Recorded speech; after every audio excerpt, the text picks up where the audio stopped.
Happy Friday, everybody, and welcome into Locked On College Football Kickoff Live. That is Alex Dono of Locked On Canes, Kenton Gibbs of Locked On ACC, and Locked On Wolfpack, Drake Toll of Locked On Big 12. Thank you for making Locked On College Football Kickoff Live your lunchtime listen every single Friday, wherever you get your Locked On College podcast. Guys, let's start with the biggest news in college football. Another wild week and a wild scandal. Kenton, look, you played the game in college. I want to pitch this one to you because what we've learned is that Michigan, they've got your signals. They know your play calls. This might be one of the wildest on-field scandals in college football history. How much of a competitive advantage is it when you know every other team's plays? You know, Deion Sanders said that it's you still got to physically stop it, and it's not like baseball where if you know the curve is coming, you can sit on it.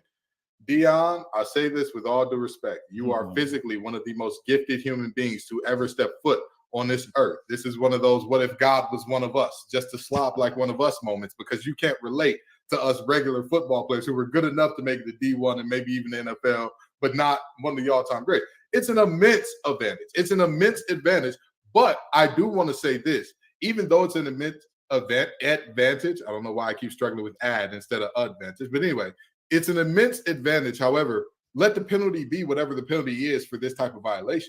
I'm sick of seeing like people saying, "Oh, Harbaugh needs to be banned from the NCAA forever. Michigan needs to vacate every win they've had under Harbaugh." Da, da, da. Listen, the reality is very simple.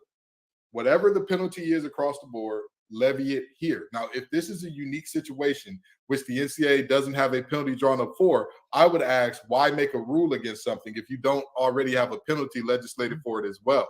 That doesn't make sense to me. But with that being said, again, I'm not one of those people that's like, well, it doesn't matter. You can have everything that a team is going to do. That's a lie. If I know what your team is going to do, I can easily, stop what you're going to do with a team that is on the same level, maybe even slightly inferior to you.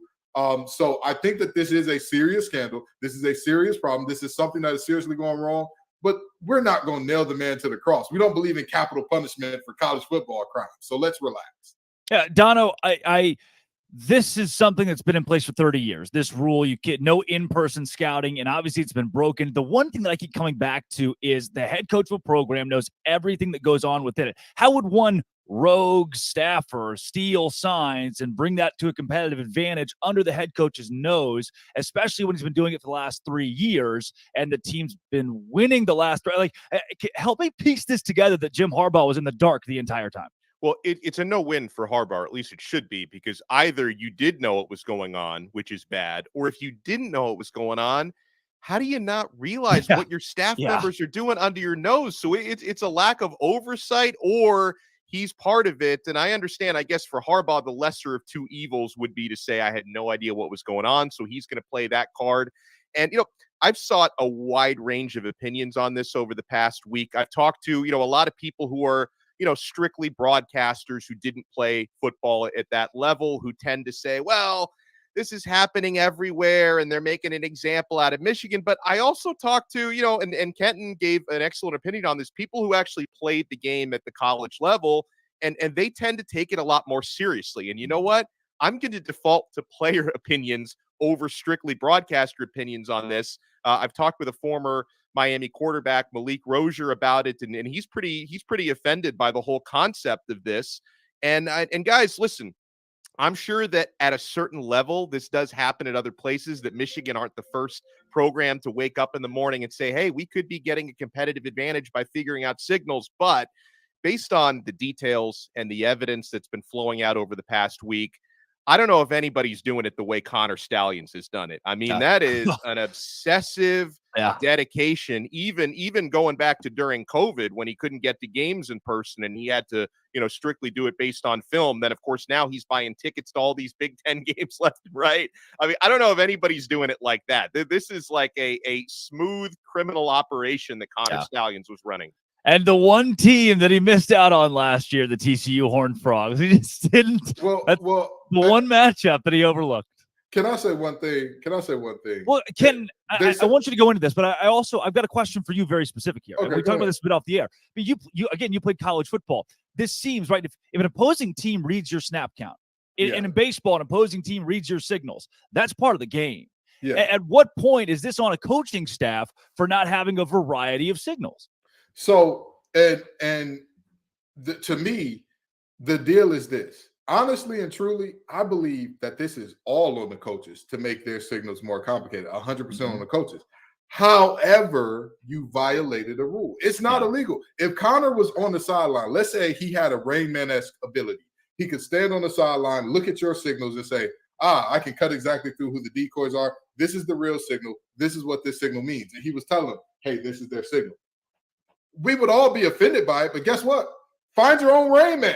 That's what your task would be at that point in time, right? Yeah. But the reality of this thing is you broke the rules. Yeah. You broke the rules. Again, I'm not saying that teams should, make it simple and say, hey, we're running 36 power, right? Like, we're not going back to those days. That's never happening. But teams need to make their signs more elaborate. And I know that sucks because we want to see football players play fast and play free and play loose. And, the old saying in football is if you're out there thinking, you're out there stinking. But the reality is this needs to be a situation where the teams have to take the onus on this because, yes, what Connor was doing is illegal. There are other ways to get other team signs. And in terms of calling him like a criminal mastermind or something like that, what criminal mastermind uses Venmo? Yeah. What criminal mastermind is buying all of these tickets on a card? Yeah. If he was I'm gonna tell you now, I'm come from the west side of Detroit. I know a few people who dabble in underhanded dealings, and the smart ones know everything you do needs to be done in cash in the least traceable way possible. So that if anything happens and people are like, wait, where did that money come from or where did that money go? I don't know. What money? Do you see any money? I don't see any money around here. Where's the money? So, let's slow the criminal mastermind talk. Fair.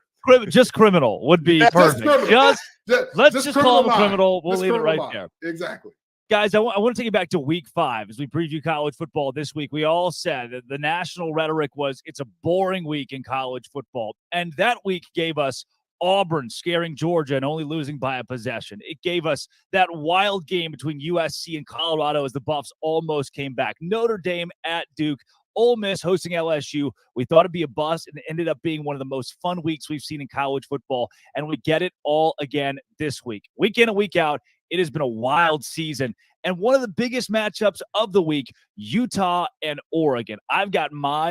This is where I'm going to have my eyes this weekend as a huge game in the Pac-12. We've got JT Wistersill to join us to talk about our biggest game of the week.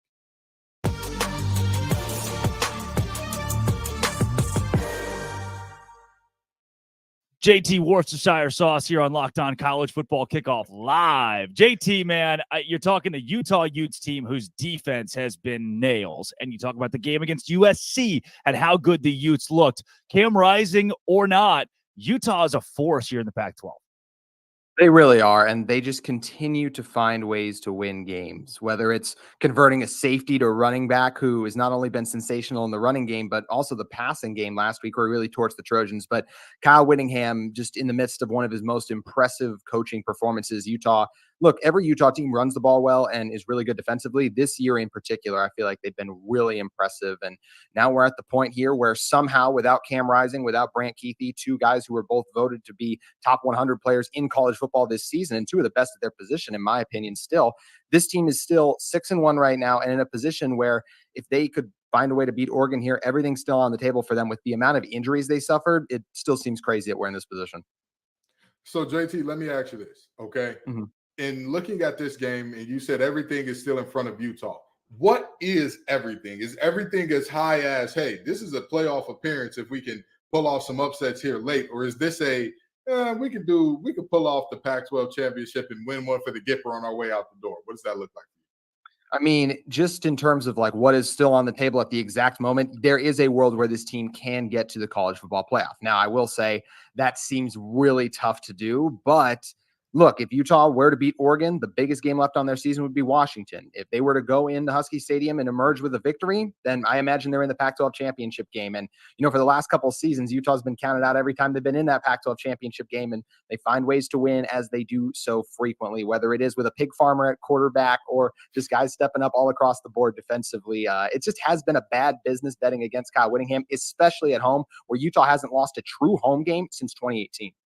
JT, I love watching this Utah team because they're so physical, and I love watching them play defense. And they've definitely had Oregon's number in recent years. Obviously, Oregon is Washington game aside, where they were very good in defeat. They're having a tremendous year. What areas concern you most going up against the Oregon Ducks? What do you think are the key matchups that Utah has to win?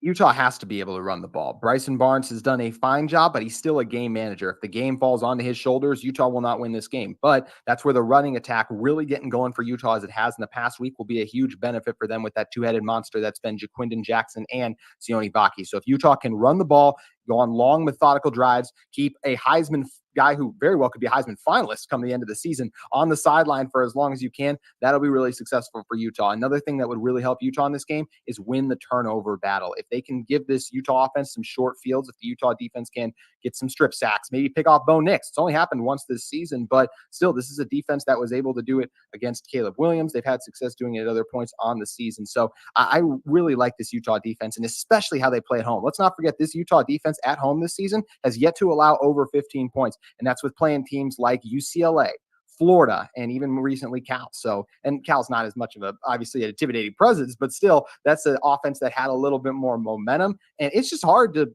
hold teams under 2 touchdowns in college football today in general. And Utah's been really good at doing that at home. You're muted, Drake. You're muted. Somebody else did that. JT, I've seen this Utah team live, and one thing that stuck out the most to me was just the word opportunistic. It seems like this team just knows how to win. Down in late game situations, they've come back to win. I was shocked. They lost that game at Oregon State, only scored 7 points. They've responded by scoring 34 points in consecutive weeks. Is this just a new look Utah? I mean, who woke up? It was Bryson Barnes being reinserted at quarterback. And you were at the Baylor game, you mentioned that's what led to Bryson getting benched. He was bad in that game. And Terrible. Utah kind of made the knee-jerk reaction. They went with Nate Johnson. Nate Johnson was the main reason they only had 7 against Oregon State. Ever since they've gone back to Bryson, Andy Ludwig, the offensive coordinator at Utah, feels more comfortable with him. They've opened more things up offensively. Passing attack has been a little better. But I think if you were asking me what's really right with the offense the last 2 weeks, I have to go with the emergence of Sione Vaki for what he's meant in the ground game and the passing attack. He had 1 touchdown in particular against USC, where this is a guy who's a defensive back, and he scores on a couple of these plays where just guys who are not used to playing offense should not be doing the types of things he's doing. Travis Hunter gets a lot of hype, but for the last 2 weeks, the best two-way football player in college football has been residing in Salt Lake City in Sione Vaki. JT, before we get you out of here, give me a score prediction, Oregon, Utah, Saturday. It's going to be another thrilling matchup, but I think the Utah defense playing at home, this is a Rice-Eccles Stadium that is very tough to play, and you hear the best analysts in the game come into Rice-Eccles Stadium, and they always talk about how loud it is in that stadium. That noise will make a difference. Oregon will put up their worst offensive performance, as teams tend to do inside Rice-Eccles Stadium, and I think it's going to be a very close game that Utah barely squeaks out late as they win the turnover battle, and I'm going to go Utah 28-27. Wow, that is 28 points for the Utes this week, just the same amount of consonants that JT Wistrcill has in his. We got to get you a vowel somewhere in there. JT, thanks for joining and breaking down our game of the week. Appreciate you guys.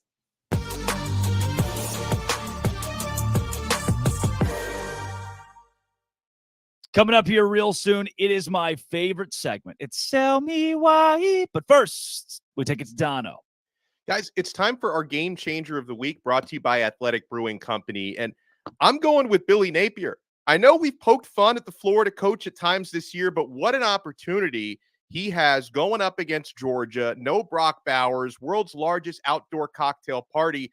Telling you guys, the man we've called LinkedIn Billy, if he wins this game, he can delete that LinkedIn profile. And just like Billy Napier, Athletic Brewing Company is completely changing the non-alcoholic beer game. They make non-alcoholic beers that actually taste good. They brew great tasting, award-winning beers. They beat out full-strength beers in global competitions. They brew over 50 styles of craft, non-alcoholic beer, including IPAs, Goldens, sours, and more. they're fit for all times. So you can drink them anytime, anywhere, and there's no hangovers ever, which is a big plus.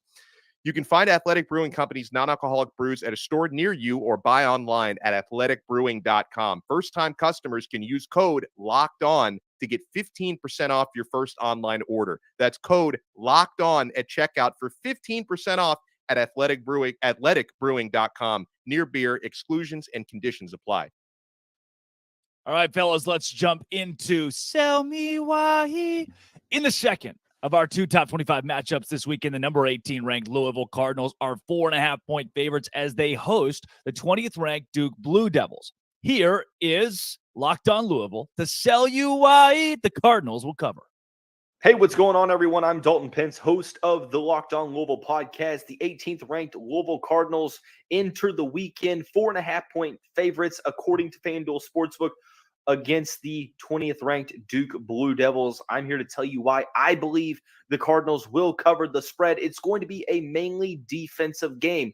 You're likely going to be sweating out the result up until the very end. Both teams take a lot of pride in their rushing attack and their defense. The main thing for me in this matchup is the availability of Duke star quarterback Riley Leonard, as he re-aggravated his ankle injury last week against Florida State. I feel like that, coupled with Louisville's ability to play well at home and looking to bounce back against a loss against Pittsburgh, I feel as if Louisville will cover the 4.5-point spread. Look for Jawar Jordan to have a solid game bouncing back from injury. Yeah, Kenton Gibbs, is this Riley Leonard or bust for Duke? Absolutely, 1,000%. You look at that game against Florida State, they lose it 38-20, right? Do you know what the score was when Riley Leonard got hurt? 20-17, Duke led. Ladies and gentlemen of the jury, I don't believe that I need to give you any more. My case is resting peacefully. It's got its Snuggie. It's got its nightlight. It's listening to Anita Baker on the way to bed. That's the type of thing that is happening here, because there's no other argument to be made in terms of can Duke go? Can Duke get it done without Riley Leonard? I mean, he is objectively the engine that makes the car go, the brakes that make sure the things stop. He is, in the words of Barry White, they're first, they're last, they're everything. He's the guy there. And so without him, I don't see a world in which Louisville doesn't outright win, let alone cover. Dono, we're talking about the same Louisville team who in their last game got trounced. I mean, pummeled by Pitt. Can we have this much confidence in the Cardinals? I've got enough to say that they're going to cover, unless by some miracle Riley Leonard plays, because, again, Duke, there's a huge drop-off from Leonard to Beelan. I mean, in the game that Beelan won, he threw 4 passes in that game. You're not going to beat Louisville only throwing 4 passes. It's just not going to happen. And, again, that's a tremendous player. And, obviously, Duke has been on the uptrend the last couple of years, but they are still very, very dependent on their starting quarterback. And so, listen, I try not to judge a team now that, teams have played 7-8 games. You get a pretty good idea of who teams are. I try not to judge a team strictly based on their best or worst performance. I think Louisville can bounce back, and they're going to win and cover. How about the world's largest outdoor cocktail party? That is tomorrow. The Georgia Bulldogs are 14.5-point favorites over the Florida Gators, who've been fairly streaky this season. Gators open its 3-touchdown favorite. Georgia opens 3-touchdown favorites over the Gators. Here's Brandon Olson of Locked On Gators to sell you why Florida will cover 14.5. The Florida Gators are going to cover the 14.5-point spread against the Georgia Bulldogs in the world's largest outdoor cocktail party. The Georgia Bulldogs are 1-4 against the spread in their last 5 games where they've been double-digit favorites. They're 0-7 in 1 against the spread against unranked teams in their last 8 games. They're also playing this game without Brock Bowers, who is simultaneously their best pass catcher and their best offensive lineman. This game is one of those times where you just take all of the logic and throw it out the window. One of these rivalry games where all you know is it's going to get weird. Locked On Gators, Locked On Bulldogs, for once, we unanimously agreed. Georgia wins. Florida covers 14.5-point spreads. It's going to be a close one. It almost always is. Even last year, Georgia was favored heavy, did not cover the spread there. This is a better Florida Gators team than they were last year. Florida will cover 14.5 points. Go Gators. Yeah, guys, I think this game could truly be as entertaining as Dono's shirt. There's a lot. I'm just, I gave it 20 minutes into the show. There's a lot going on there, Dono. We'll pitch it to you first. Florida, Georgia, 14.5 in any rivalry game feels like a pretty big swing. Yeah, and again, as I mentioned previously, we're past the halfway point of the season. Every team has played at least 7 games. You have a pretty good idea who teams are. And Georgia is a team that is probably still the best team in the country when they're truly motivated, but they haven't been truly motivated throughout the year. And this is a rivalry game. And guys, when you talk about sell me why and the spreads, most important stat for me is Georgia on the year 1-5-1 against the spread. That doesn't instill a whole lot of confidence that they're going to beat Florida by more than 2 touchdowns at the world's largest outdoor cocktail party. Now, one area, and I am picking Florida to cover, and like Brandon said, cover and still lose a relatively close game. The one thing that concerns me from the Florida side, why I'm going to sweat this out, even if I bet Florida plus 14.5, which is where the number is now. Florida had been so bad on third downs this year. 33%, that ranks 108th in the country converting third downs. That's troublesome 7 games into the season, but at the same time, no Brock Bowers. Georgia has only covered 1 spread and 1 push all season long. I'm going with Florida to cover. Yeah, Ken, is there any way that Florida not just covers, but also finds a way to win this game? Yeah, there's very much so a way. I don't think that Georgia is – this is not the Georgia teams that we've seen in the past. With all due respect. This is not – all right. This is not a Georgia team with Davis and Nolan and Smith and all those guys and Walker and all those guys. This is not that team. This is a very good Georgia team. Yeah. This is a Georgia program that now they don't rebuild, they reload. Love that for them.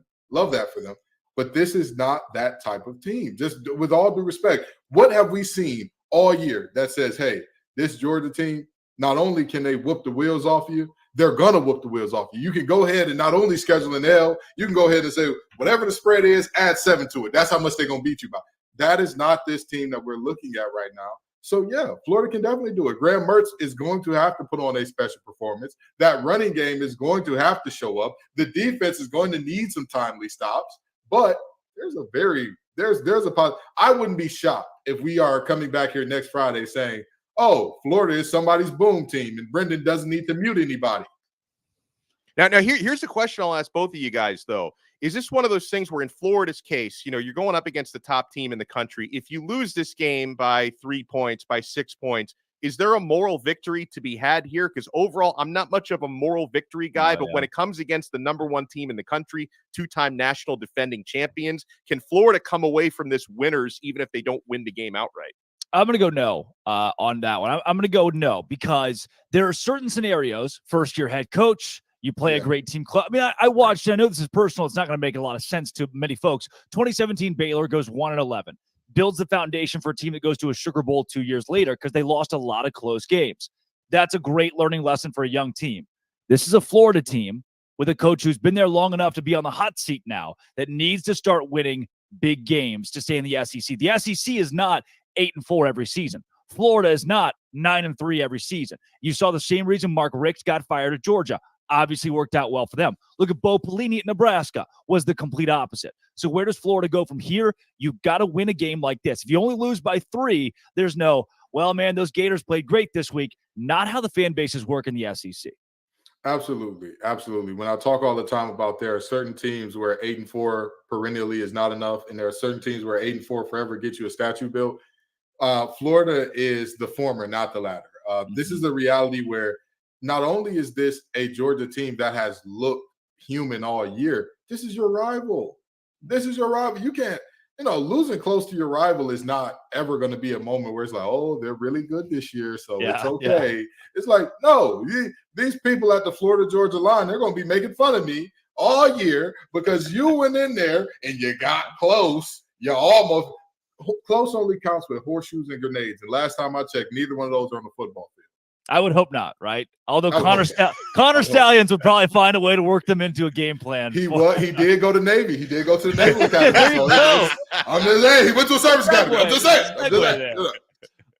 Guys, they're look, it's on the script, so I have to read it. There's a freeze warning in Auburn, Alabama. Get it, guys? A freeze warning? The weather's 82 degrees there Saturday. God bless. The Auburn Tigers are 6.5-point favorites over Mississippi State Bulldogs team that didn't allow 6 points last week. Here is Zach Blackerby of Locked On Auburn to sell you why the Tigers will cover. You ever look at your reflection in the mirror and say, man, if we were to really just go at it, it would be ugly. That's kind of what's going to happen on Saturday at Jordan-Hare Stadium. I'm Zach Blackerby, host of Locked On Auburn. And the Auburn Tigers and the Mississippi State Cowbells, very similar teams when you look at them. Questions at quarterback. Mississippi State's riding with their backup quarterback. Auburn has multiple starting quarterbacks. Both teams need to run the football in order to generate any sort of offense. And I think both defenses are actually solid. I think they're fine by SEC standards.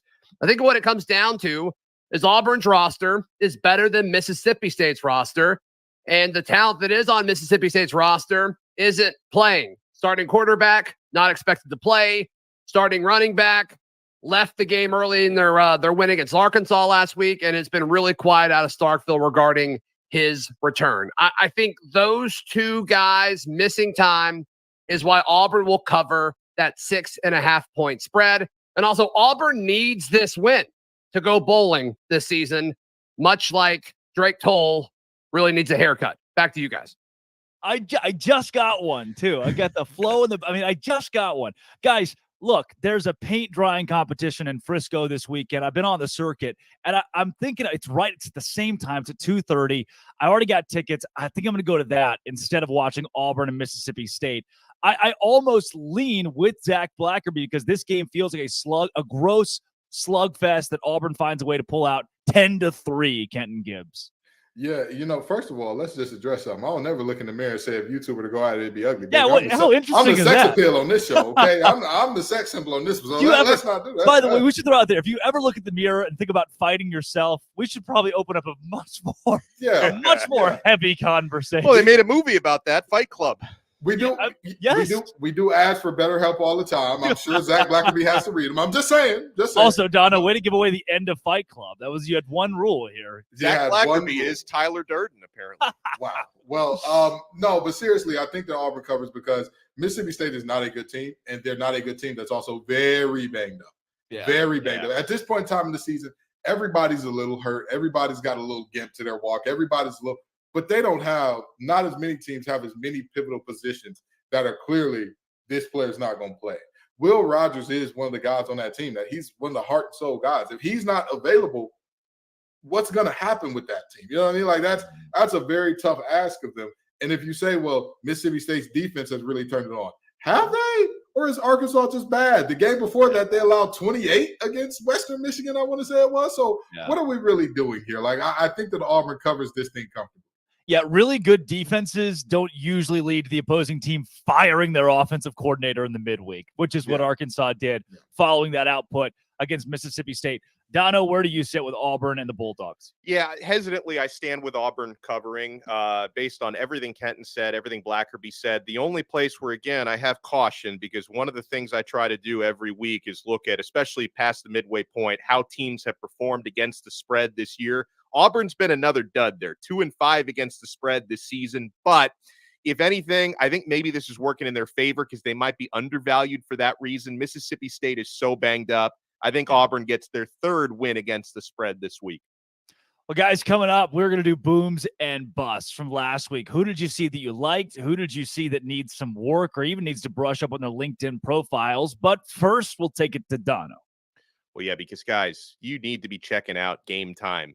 Do you think frustrating situation buying tickets at the last minute? It shouldn't be frustrating. It's never frustrating on the Game Time app. Guys, I'm looking at $1 tickets for some of the college football games this season. You want to buy these last-minute tickets, flash deals, zone deals? You can see the view from your seat before you buy, so you know exactly what to expect when you arrive. And, guys, the Game Time guarantee is so clutch. You will always get the best price. If you find tickets in the same section and row for less, Game Time will credit you 110% of the difference. You got to download the Game Time app, create an account, and use code LOCKEDONCOLLEGE for $20 off your first purchase. Terms apply. Again, create an account and redeem code Locked On College for $20 off. Download Game Time today. Last-minute tickets, lowest price, guaranteed. Hey guys, let's rock into some booms or busts this week. Kenton Gibbs, we'll start with you. You got me give me a boom, give me a bust. What are you thinking? Well, I mean, there are so many teams that I look at here and I say, oh man, this team could be so special. It is rare that booms and busts give me joy. It's very rare. But this one, I take pride in. This one makes my heart smile to give. The North Carolina Tar Heels. Come on down. Oh, you can't do that. Oh. McCullough Brown, come on down. Drake May, Tez Walker, come on down. I've heard apparently the governor and the AG are calling to see if they get the results of the game overturned because they are willing to put in calls for UNC. But it appears that Tony has done it again. Tony Muskett, Tony Elliott, they've gotten this thing done. And I'll tell you what, to me, the very interesting thing about this is the fact that Mac Brown, and the way that Mac Brown does, in his way, in his special Mac Brown way, says, well, I think the biggest place we could place blame for this loss, or one of the places we can place blame for this loss, is that students didn't come to the game on fall break. My brother in Christ, are you serious? Yeah. Are you for real right now? Are you as much as you're getting paid to do your job, that is where you go with this? That is where you go with it. I'll tell you what. At the end of the day, Duke had a similar situation. Their students didn't show up during fall break. NC State fans took over their student section. Yep. And yet they still run the game by 3 tutties. Yep. I'm sorry to tell you, the fans aren't on the field with you, my brother in Christ. You've got to get the job done. And for my boom, a team that they may see a very, very large. Dude, well, we're supposed to split these up. You're on a heater right now. I'm sorry. You're giving me your booms and your busts. I'm sorry. Hijacking the segment, Ken. My bad. What are we doing here? I'm sorry. I just got so excited. I love talking. It's too late. It's too giving your boom. Well, my boom. That, like I said, they got a bus coming from the NCAA coming soon, but a boom versus their rivals. 49-0. Stop. Yeah. They knew the other team's plays. My Lord. My Lord. Michigan State. What they've been doing. Michigan State. Did you pinch them? Did you get on the field? Did you were they running plays versus air? Because oh my Lord! And remember when we talked about this last week in the 70 wide, we said Michigan is not going to call off the dogs. Harbaugh for sure proved us wrong because he actually did call off the dogs and still beat them by 49. Yeah. Oh my God! Oh, I'll tell you what. It is tough to see a team lose that badly to their rival. And then you say, well, the coach has to get fired. LOL, JK, their coach is already fired. Right. So how many can you fire in 1 year? It's just some nasty work going on. But Michigan, absolute domination, not even close. Those are my booms and busts. I'm going to shut up for the rest of the segment because my heart is fit. It's fit. And by the way, I believe, I know at least me, you guys might have as well. I had Michigan covering last week because I just knew like that one was one of the easier calls last week. They were going to have no problem with that. Yeah. Dono, when it comes to you, booms and busts, I know you're a big boom guy. You hate the pessimistic side of college football. What do you got for us this week? Well, I do have some busts actually. I mean, Kenton already took one of mine, which is fine because it needed to be said, and he probably said it better than I could on UNC. But another bust was USC. I mean, that defense. And listen, I know, and I mentioned I love watching Utah play, but their offense is not as good as they looked last week. Like USC is a slump buster. You go up against your defense. That is a get-right game for any offense in the country. They lose to Utah 34-32 last week, 2 straight losses now for the Trojans. And it's gotten, so bad there on one side of the football that you've got Emmanuel Acho out there saying that Caleb Williams should just sit the rest of the season, which to me, it's ridiculous on so many levels, including the fact that, listen, 10 years ago, even a few years ago, you're not making NIL money. He's being compensated very well to suit up and play the cut. Stop it. He's not quitting on his team the rest of the year. But that's how bad it's been. So bad for USC. That's how much of a bust they've been these last couple of games. You got people saying their quarterback should shut it down and get ready for the NFL. Now, my boom. This is going to be, and you guys may not like this because both of you guys already said you don't believe in moral victories under most circumstances. Are you going to give me a boom who lost the game? I'm going to give you a boom who lost the game. Gosh. UCF.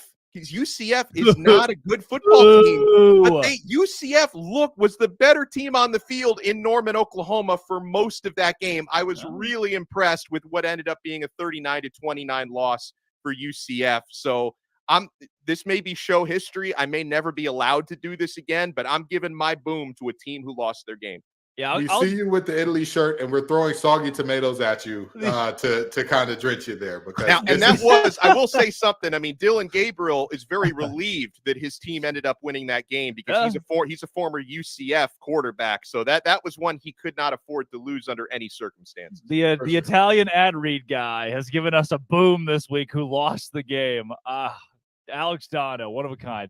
I'm not going to let a couple of these teams skate out of here without being, and they're not going to be my bust, but I do got to bring them up. Iowa this week. What? I mean, you can't let it come down to Brian Ferentz, Kirk Ferentz. Hey, if your last name's Ferentz, who knows if you'll still be at Iowa City next season. 12-10, they lost to Minnesota and hit the under in one of the lowest over-unders in college football Power 5 history.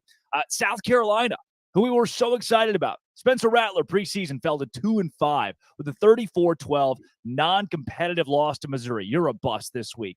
How about Tennessee, who's got Alabama right where they want them, and you fall apart in the second half? You guys already mentioned UNC as a top 10 team. You can't do it. You can't do it. And then before I get to my official bust, the referees in the Texas and Houston game. The kid's a yard past the first down marker. You mark him short. Dana Holgerson, no challenge. In the end, Texas wins, and the game is effectively taken out of Houston's hands there at the very end. My bust of the week, though, I'm getting ready. I'm juiced up. I tell you, I'm in my Snuggie on Saturday. I'm watching College Game Day, and I'm excited for Ohio State, Penn State.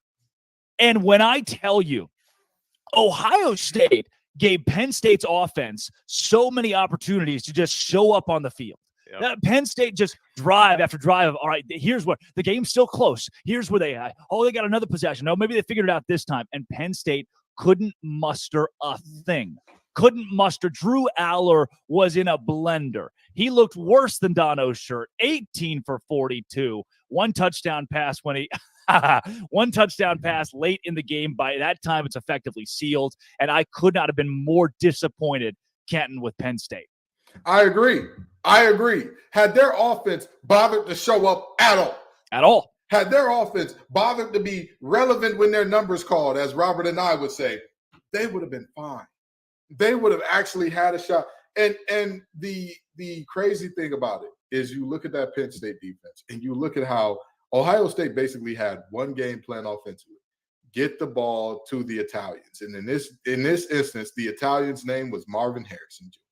They said, get the ball to Marvin. Yes. Maserati Marv? Is that it? Maserati Marv. Gus Johnson Marv. I don't know what Marv is paying Gus Johnson, but he was excited Saturday. And listen, who wouldn't be excited Saturday to see somebody do something productive offensively with the mess that we saw from Penn State? Yeah. What? I mean this very genuinely because, fool me one time, shame on you. Fool me twice, can't get fooled again. James Franklin, you're cooked. You're cooked with me. I'm never betting on you in the big game again. I'm never rolling with you in the big game again. This right here is why I'm not a bettor, because you let the whole team down. Everybody's rooting for you. Everybody's saying, this is your year. You can do it. And you say, LOL, JK, we don't want it. We don't want too much pressure. Life's too bright. Disappointing. By the way, something I need to look up now, if that was the lowest scoring game Gus Johnson has ever called, because usually just him being at a game, just automatic barn burner. It's like 45 to 42. I mean, he had 26 combined points to call in this game. But I'm with you, Kenton and Drake, on what you were saying about Penn State, because I kept watching this Penn State content last week because it was such a big game. I was checking out some of their even beyond Locked On Nittany Lions, which is fantastic. But I'm going around and seeing what people are writing and saying about Penn State. And there seemed to be this idea that, hey, like our offense hasn't opened up because it hasn't had to. Like, don't worry about it. Yeah. Drew Aller's going to be going deep left and right. Our offense is going to turn it on. Well, sometimes you are what the first 6 games said you are. And that seems to be the version that showed up against Ohio State. Yeah.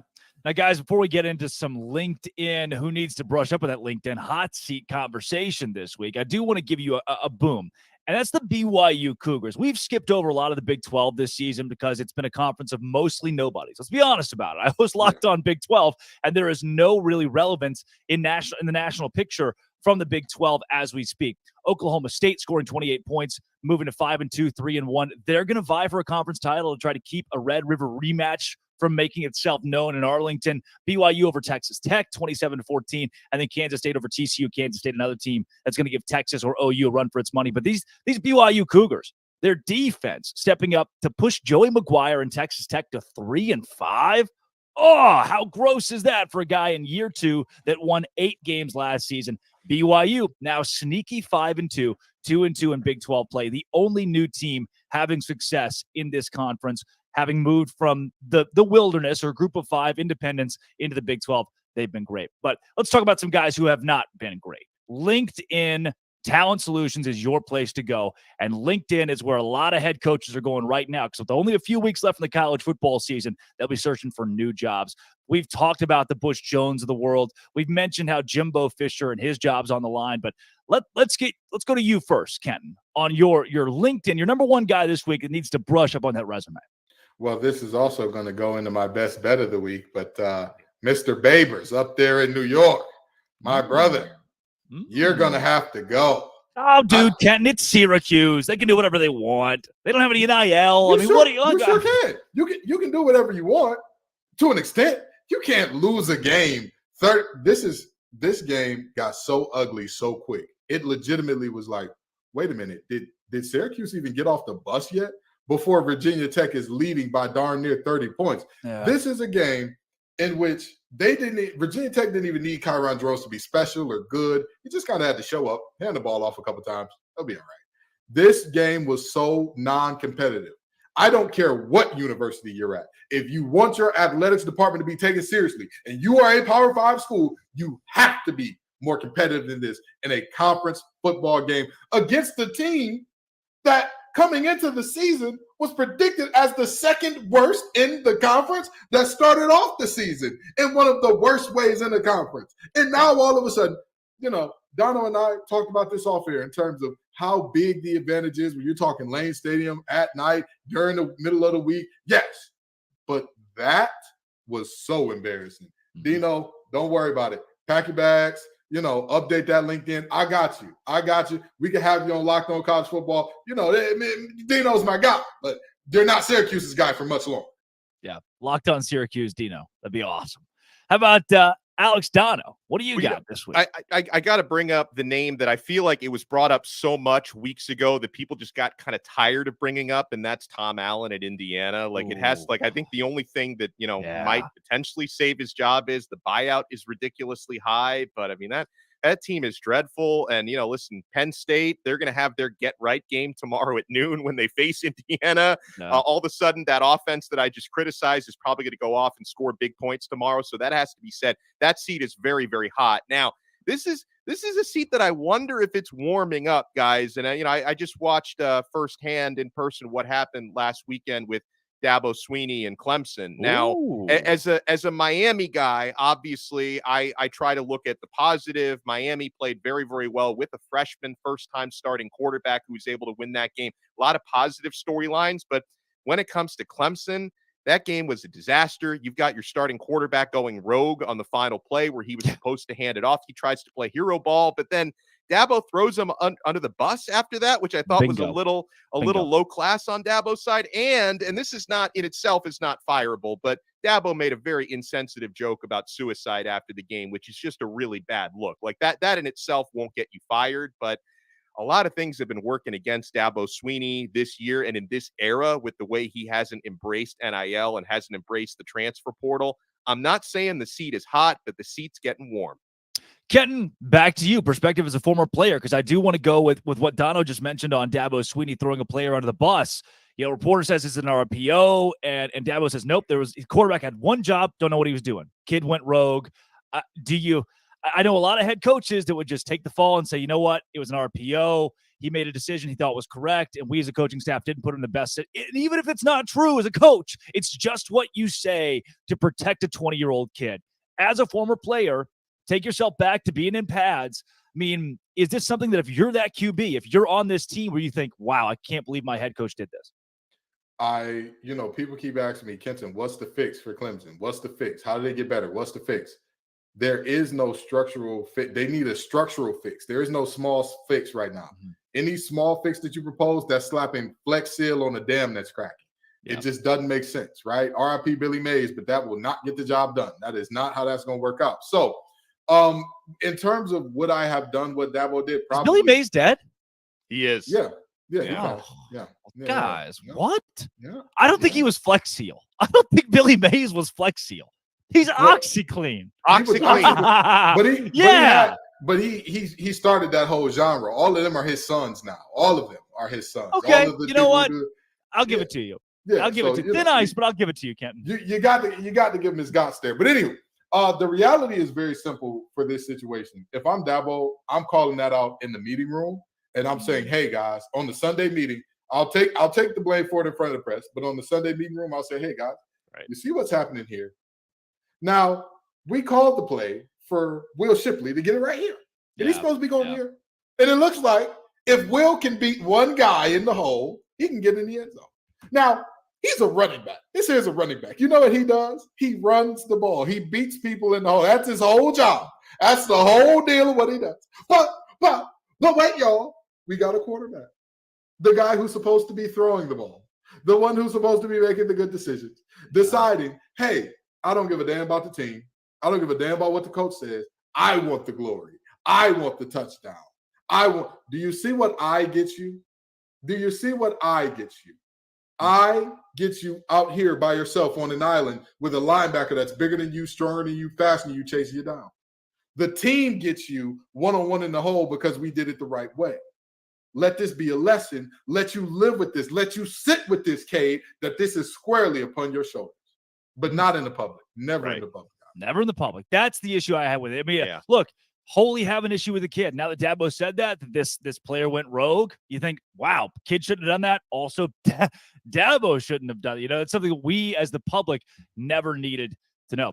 Guys, I and Dono, you're the resident betting expert. We need to make some money this weekend. Last week was wild enough that it threw me for a loop. Had it not been for the Utah win, I would have been out a couple of dollars at FanDuel.com. This week we bounce back. Let's go. Best bets. Dono, what do you have circled? Well, I am going to circle back too, because I want to reiterate for those who tuned in late. I do like Florida to cover 14.5 against Georgia. Georgia garbage against the spread at 1-5-1 this year. No Brock Bowers, rivalry game, neutral site. Neutral site, obviously, there's going to be a lot of fans from both sides there in Jacksonville. Plenty of Florida fans will be in attendance. But I think Florida does not win outright, but I think they do cover in the game. Oftentimes, I like to look at really, really big lines this time of year that maybe shouldn't be so big. I'm looking at Notre Dame given 20.5 points this week against Pittsburgh. I think Pitt, even on the road, can keep it a little bit closer than that. They've obviously been a Jekyll and Hyde team, but they did pull off a surprise upset against Louisville this year. So I think Pittsburgh might be able to cover that one. Trying to think of any other ones that we didn't cover yet so far this year. Let me, why don't you, here's another one I was looking at. Now, I do think this team will cover a double-digit spread. 24th ranked USC at Cal. No home field environment whatsoever there in Berkeley. I think USC is being underrated a little bit based on what their defense has done the last couple of weeks. This is not the offense to truly exploit that. I think USC covers 10.5 against Cal. No problem. So I'm going to look at that one as another one. I expect USC to win big. Yeah. Kenton, where do you land this week on making some dough? So let me give you two, and one of them is actually retroactive, and some of y'all are going to say I'm cheating because of that. But the reality is, if you watch Locked On ACC, you know that I gave you this one. I was screaming from the hilltops, and I'm not even a betting man here. Virginia Tech was only favored by 3 points against Syracuse. Yeah. Syracuse had every single loss that they've had. First of all, Syracuse hadn't won a conference game yet. Let's start there.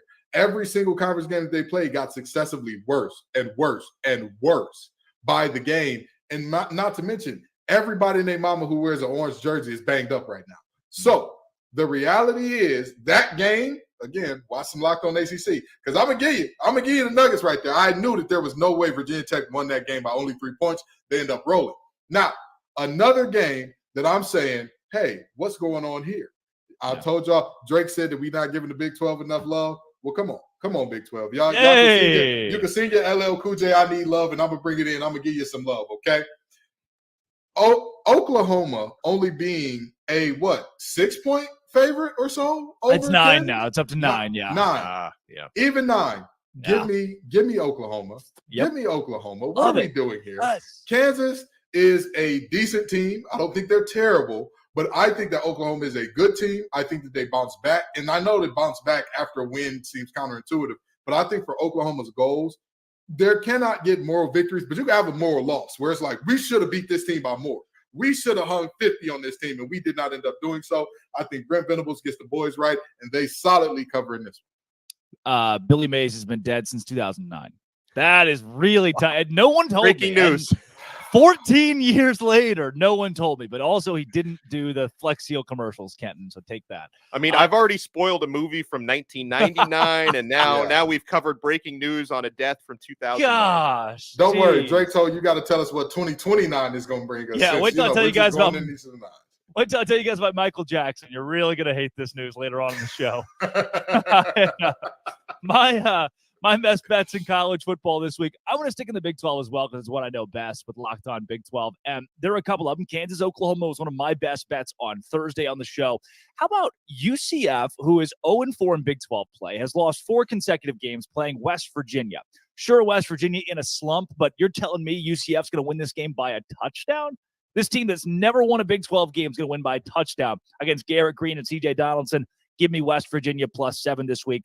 I also really like BYU +20 points. I might buy a half point, buy a point on that as well against Texas on the road. Now, I get it.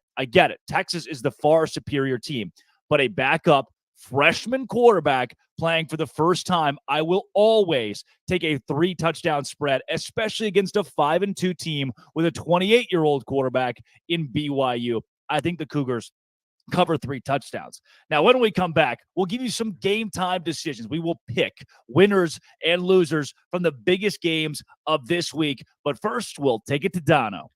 We got to talk about Prize Picks, guys. Prize Picks is the largest independently owned daily fantasy sports platform in North America. Easiest and most exciting way to play DFS. Guys, I've been playing Prize Picks since 2020. I'm so happy they're aboard the Locked On family this year. It's just you against the numbers. Instead of battling against thousands of other players, including pros and sharks, all you do against the numbers, you pick more or less than on 2 to 6 players' stat projections, and then you watch the winnings roll in. Guys, you can win up to 25 times your money. With a few clicks in less than 60 seconds, you can turn $10 into $250. Prize Picks also, they offer quick withdrawals, easy gameplay, and an enormous selection of players and stat types. That's what makes Prize Picks the #1 daily fantasy sports app. And the Prize Picks reboot policy is so clutch. Your entries stay in play even if one of your players gets injured. For all NFL games and college football top 25 matchups, if you have a player who exits the game in the first half and doesn't return in the second, that player is rebooted. Prize Picks is the only DFS platform with injury insurance. Go to prizepicks.com/lockedoncollege and use code Locked On College for a first deposit match up to $100. Prize Picks truly is daily fantasy sports made easy. All right, fellas, game time decisions this week. Georgia, Florida, the outdoor. It's way too long of a name. Can we just call it the cocktail party? The largest outdoor cocktail party ever existed in college football. Who do you got, Kenton Gibbs? I think Georgia wins a close one. I think that Georgia, I think Georgia is the better team by a lot. I think that they kind of walk in and hit the I don't really feel like it button the same way they have multiple times this year, but they have enough to overcome that in the end. Dono. Georgia's run defense and their third down defense will be the keys in this game. Florida has been awful on third down all year. I think they're going to move it pretty well at times on early downs, struggle on third downs. I've got Georgia winning this game by 7 points. I think it's going to be close, but the Bulldogs pull it out. Good chance we look up at halftime and it's 17-14, 2017 Florida up. I wouldn't be shocked if it's Florida first half, but Georgia pulls the game out. That'd kind of be the script the Bulldogs have worked with this season. Give me Georgia 31-20, somewhere in that neighborhood. They don't cover 17.5 or 14.5, but they do end up winning this football game outright. Let's go 2:30 on ABC. BYU at Texas, one that we just talked about. Dono, I'll send it back to you. Yeah, I agree with your assessment. I think Texas wins, but I think they win close. I think BYU covers the gigantic spread, and the Longhorns will continue to at least make their case for staying alive in a potential college football playoff picture. Yeah, for this one, I'm actually going to take BYU to win. Like now, that's insane. It's insane. I get it. There are a lot of people that scream in the comments, but BYU has done this season the opposite of what they're supposed to do nationally, right? When all of college football is saying, oh, they're going to lose to Arkansas on the road by 10, 15, they won that ball game. When you're saying, hey, they've got a struggling TCU team in Fort Worth and a 2:30 snoozer, they should win that game. They lost 44-11. This week, they should get blown out by Texas. We saw the cracks in UT, the cracks in the armor last week against Houston. I think this week, somebody finally catches up to the Longhorns. Give me BYU outright, Kenton. BYU is the person with a master's degree in astrophysics, but they are working at Papa John's. You don't know who they are. You don't know why they are. It doesn't make sense to you. But what does make sense to me is Texas pulling off this game by less than the spread, but winning outright. Yeah. Duke or Louisville, Kenton? Oh, give me Louisville. L's up. This game, no Riley Leonard, no soup for you, no win for Duke. Give me Louisville in the easy. Yeah. Are you right there, Dono? Yeah, I go Louisville by probably 2 touchdowns. I'm going with it, like Kenton said, a relatively easy win. I liked Duke until you guys convinced me otherwise. The panel likes Louisville in this game on Saturday afternoon. Let's take you back to the SEC. Kentucky hosts Tennessee. Tennessee 3.5-point favorites on the road. Number 21 team in America. Dono, do you like the Vols here? I don't. I think I like Kentucky to pull this one off. Oh. I mean, the Vols have let me down against the spread and overall. You saw what happened in the second half against Alabama. Obviously, this is not Bama, but I something tells me Kentucky's going to pull off a mild upset. Yeah, Kenton? You know, I want to believe in Kentucky.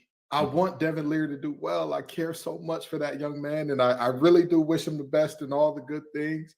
And Joe Milton has struggled mightily this season so far, but I can't bring myself to say, hey, Ray Davis is going to be enough for y'all to win this game. I can't do it.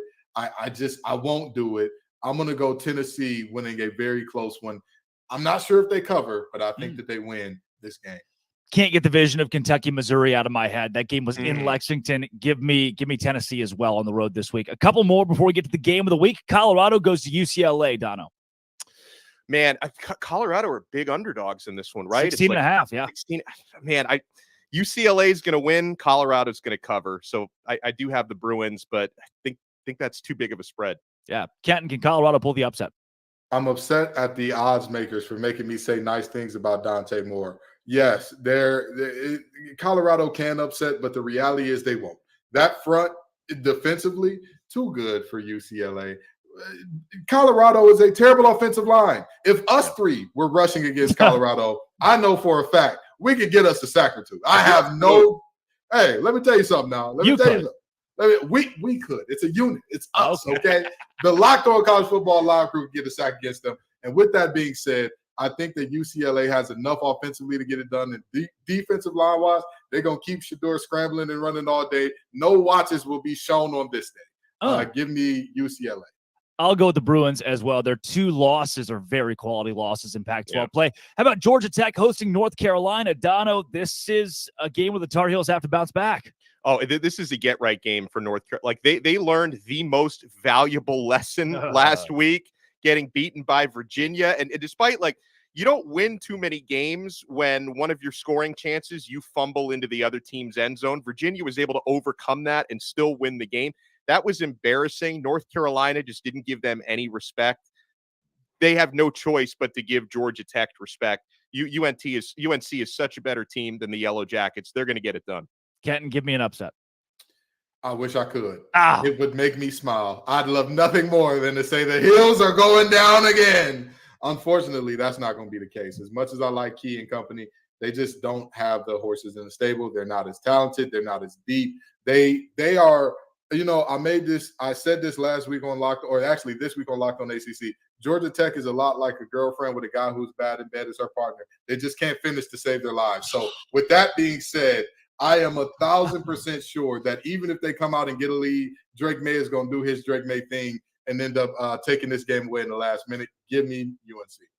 Game of the week, number 8, Oregon. Number 13, Utah, 2:30 p.m. on Fox in Salt Lake City at Rice Eccles. Kenton Gibbs, who wins this ball game? You know, I've done so well going against Bo Nix so far this season.